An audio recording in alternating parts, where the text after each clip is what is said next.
కాపాడటానికి diversion politics చేసే పవన్ కళ్యాణ్, ఎక్కడో ఏదో జరిగితే మాట్లాడే పవన్ కళ్యాణ్, సనాతన ధర్మాన్ని కాపాడుతానన్న వ్యక్తి ఈరోజు తిరుమలలో ఇన్ని అపచారాలు జరుగుతుంటే, ఇన్ని ఘోరాలు జరుగుతుంటే ఎందుకు మాట్లాడటం లేదు? ఆ తప్పు చేసిన వాళ్ళని శిక్షించమని ప్రభుత్వాన్ని ఎందుకు నిలదీయలేదని నేను అడుగుతున్నాను.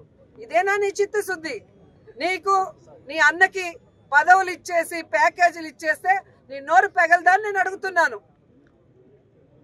ఈరోజు కూటమి ప్రభుత్వంలో నువ్వు కూడా ఉన్నావు, సనాతన ధర్మాన్ని కాపాడుతానన్నావు. మరి ఈ విధంగా సనాతన ధర్మంలో గోమాతల్ని ప్రతిరోజు పూజించే మనము ఈరోజు వాటిని ఒక దుస్థితికి తీసుకొచ్చి అవి చచ్చిపోతుంటే దానికి కారణమైన వాళ్ళని శిక్షించండి, గోవుల్ని కాపాడండి అని బాధ్యతగా ఒక ఎక్స్-టీటీడీ చైర్మన్ గారు మాట్లాడితే ఆయన మీద కేసులు పెడతాం, ఆయన్ని నిర్బంధిస్తాం, ఆయన్ని అరెస్ట్ చేస్తాం. ఇదా మీ చిత్తశుద్ధి? ప్రజలందరూ గమనిస్తున్నారు. కలియుగ దైవం వెంకటేశ్వర స్వామితో పెట్టుకుంటే ఎలా ఉంటుందో ఆల్రెడీ చంద్రబాబు నాయుడుకి తెలుసు. పవన్ కళ్యాణ్ కూడా ఈ మధ్యలో కొంచెం రుచి చూశాడు. కాబట్టి ఎప్పుడు దేవుడితో పెట్టుకోవద్దండి, దేవుడి విషయంలో అపచారాలు చేయొద్దండి. నిజంగా తిరుమల విషయంలో ఎవరు తప్పు చేసినా, ఎంత పెద్దవాళ్ళైనా కేసులు పెట్టండి, జైల్లో పెట్టండి, శిక్షించండి. అంతేగాని జరుగుతున్న వాటిని నిరూపించిన వ్యక్తిని ఈ విధంగా తప్పుడు కేసులు పెడతామని నిర్బంధించి భయపెడితే ఎవ్వరు కూడా ఇక్కడ భయపడే పరిస్థితి లేదు అని కూడా ఈ సందర్భంగా తెలియజేసుకుంటూ, ఇప్పటికీ అదే మాట మీద ఉన్నాం. మీరు చెప్పినట్టుగా కరుణాకర్ రెడ్డి గారు ఒక్కరినే రమ్మన్నా వస్తారు, మమ్మల్ని అందరినీ రమ్మన్నా మేము వస్తాము. అక్కడ గోవులు, ఆవు దూడలు చనిపోతున్నది నిజం, వాటిని సంరక్షించకుండా గాలికి వదిలేసింది నిజం. వాటిని సంరక్షించాలి, ఆ గోవులు మరణానికి కారణమై అయిన వాళ్ళని శిక్షించాలి, అరెస్ట్ చేయాలని కూడా డిమాండ్ చేస్తున్నాం. అదే చెప్తున్నాను కదా, వచ్చి ఆయన కూటమి ప్రభుత్వాన్ని నిలబెట్టాను అన్నాడు కదా, ఆ ప్రభుత్వం చేసే తప్పుల్లో భాగస్వామ్యం పవన్ కళ్యాణ్కి కూడా ఉంది. వాటికి ప్రాయశ్చిత్తంగా తిరుమల మెట్లన్నీ కడగమనండి. ఆ రోజు కడిగాడు కదా, తిరుమల లడ్డూలో ఏదో జరిగిందని అబద్ధాలు వీళ్ళే చెప్పి వెళ్ళి దుర్గమ్మ మెట్లు కడిగారు కదా. ఇప్పుడు ఇక్కడ ఎన్ని జరిగాయి కదా, కొండ మీద మర్డర్ జరిగింది, చెప్పులు వేసుకొని తిరుగుతున్నారు, డ్రోన్ కెమెరాలు తిరుగుతున్నాయి, బిర్యానీలు అమ్ముతున్నారు, గంజాయి అమ్ముతున్నారు, గోవులు చనిపోతున్నాయి. దీనికి ప్రాయశ్చిత్తం 7 కొండల్లో ఉన్న మెట్లు కడగమనండి పవన్ కళ్యాణ్ని.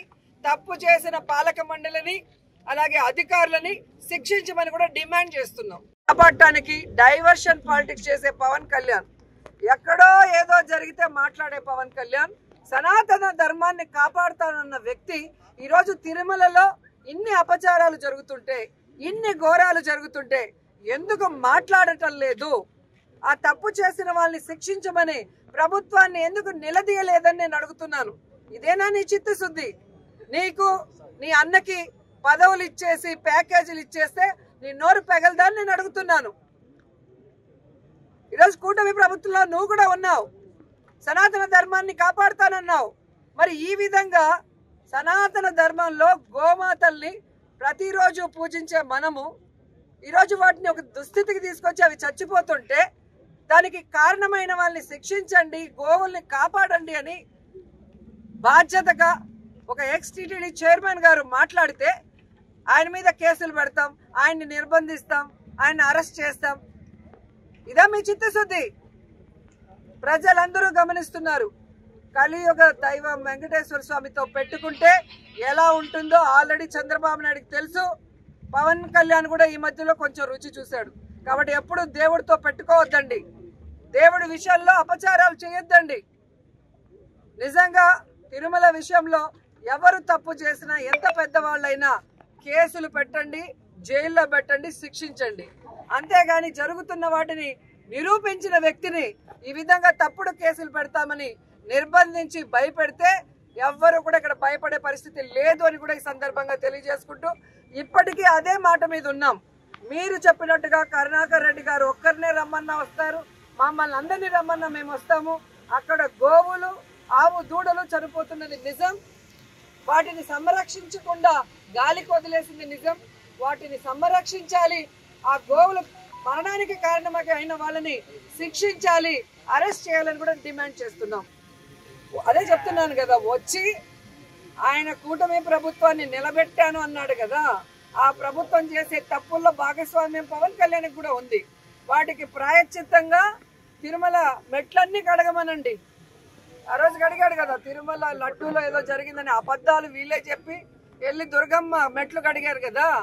ఇప్పుడు ఇక్కడ ఎన్ని జరిగాయి కదా, కొండ మీద మర్డర్ జరిగింది, చెప్పులు వేసుకొని తిరుగుతున్నారు, డ్రోన్ కెమెరాలు తిరుగుతున్నాయి, బిర్యానీలు అమ్ముతున్నారు, గంజాయి అమ్ముతున్నారు, గోవులు చనిపోతున్నాయి. దీనికి ప్రాయశ్చిత్తం 7 కొండల్లో ఉన్న మెట్లు కడగమనండి పవన్ కళ్యాణ్ని. తప్పు చేసిన పాలక మండలిని అలాగే అధికారులని శిక్షించమని కూడా డిమాండ్ చేస్తున్నాం.